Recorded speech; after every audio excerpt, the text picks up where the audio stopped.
នាព្រឹកប្រលើមួយកំហាបានរកឃើញថាដេកស្លាប់មុខផ្ទះរបស់គាត់ប៉ូលីសបានមកធ្វើការត្រួតពិនិត្យហើយក៏រកឃើញថាសំនេះត្រូវបានសម្លាប់ប្រហែលជា10ម៉ោងមុននេះ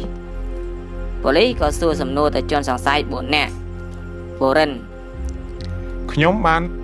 ណាត់គ្នាជាមួយមិត្តភ័ក្តិដើម្បីមើលកុនខ្ញុំរវល់តែរកខោអាវស្លៀកពាក់ដើម្បីចេញទៅក្រៅជាមួយពួកគេកញ្ញាខ្ញុំកំពុងតែហាត់យូហ្គានៅផ្ទះខ្ញុំតែងតែហាត់វាជារៀងរាល់ល្ងាចកក្កដាខ្ញុំកំពុងមើលសត្វស្លាបនៅក្នុងសួនច្បារខ្ញុំចូលចិត្តមើលសត្វណាស់សុភាខ្ញុំកំពុងរៀបខោអាវដើម្បីបោះជំរំនៅថ្ងៃស្អែកខ្ញុំរវល់ណាស់សំណួរតើអ្នកណាជាអ្នកកុហក